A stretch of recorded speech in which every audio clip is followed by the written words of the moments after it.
नमस्कार मित्रांनो, 6 ऑगस्ट 2026 रोजी पार पडलेल्या केंद्रीय मंत्रिमंडळाच्या बैठकीमध्ये देशभरामध्ये गोबरधन योजना राबवण्यासाठी मंजुरी देण्यात आलेली आहे.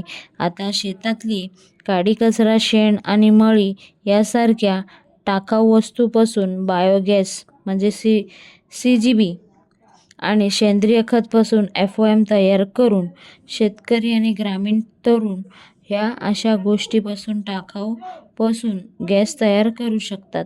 तर राष्ट्रीय सर्क्युलेशन बायो एजन्सी योजनेतले टोटल 23,731 कोटीची मंजुरी सरकारकडून देण्यात आलेली आहे. या योजनेचे मुख्य उद्देश शेणातली अवशेष आणि इतर सेंद्रिय कचऱ्यापासून बायोगॅस म्हणजे CBG कॉम्प्रेसर बायोगॅस असे सेंद्रिय खत तयार करू शकतात. म्हणून सरकारने गोबर गॅस योजनेसाठी मंजुरी दिलेली आहे. आता ह्या योजनेचा मुख्य उद्देश काय आहे, शेतकऱ्यांना काय फायदा होणार आहे, देशाला काय फायदा होणार आहे आणि रोजगार कशा प्रकारे मिळू शकतो, ही सर्व माहिती आजच्या ह्या व्हिडिओच्या माध्यमाने आम्ही तुमच्यापर्यंत पोहोचवायचा प्रयत्न करतोय. म्हणून कुठे जाऊ नका, मग मराठी या चॅनलला सबस्क्राईब करून ठेवा. तर योजनेचे मुख्य उद्देश काय आहे ते पाहूया. तर सर्वात अगोदर ग्रामीण भागात स्वच्छता आणि कचरा व्यवस्थितपणे सुधारणा होणार.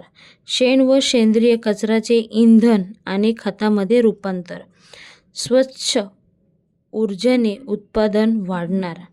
रासायनिक खतावरील अवलंबित कमी होणार आणि ग्रामीण भागात रोजगार आणि अतिरिक्त उत्पादन या संधी निर्माण करणे हा उद्देश आहे योजनेचा. त्यानंतर शेतकऱ्यांना काय फायदा होणार, तर शेण व कृषी अवशेषापासून अतिरिक्त उत्पन्न निर्माण होणार. तयार होणारे सेंद्रिय खत स्वतःला शेतीत वापरता येईल. गावामध्ये बायोगॅस CBG प्रकल्प उभारला जाईल आणि रोजगार वाढेल. इंधन खर्च कमी होण्यास मदत होईल. हे आहे शेतकऱ्यांना होणारा फायदा. आता देशाला काय फायदा होणार आहे, तर आयात होणारे LPG व इतर इंधन आहे त्याच्यावर अवलंबून आपण कमी राहणार.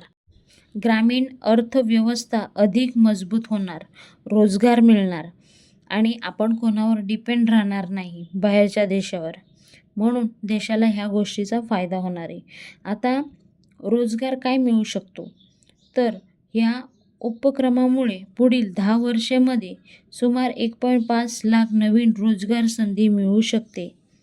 आणि रोजगार तर मिळू शकतो, प्लस शेतकरी जे काय धान्य लावतात ते आपल्याला ऑर्गॅनिक मिळू शकतं. म्हणून सरकारने ह्या गोष्टीला गोबरधन योजनेसाठी मंजुरी दिलेली आहे. आता प्रत्येक शेतकऱ्याने ह्या गोबरधन योजनेचे लाभ घ्यावा आणि जास्तीत जास्त व्हिडिओ पुढे शेअर करावा, कारण आजचा व्हिडिओ खूप महत्त्वाचा आहे. आजच नवीन अपडेट तुमच्यापर्यंत पोहोचवायचा प्रयत्न करतोय. त्यासाठी मग मराठी या चॅनलला सबस्क्राईब करून ठेवा. पुन्हा भेटूया नवीन व्हिडिओ सांगते. तोपर्यंत बाय बाय. थँक्यू. जय हिंद.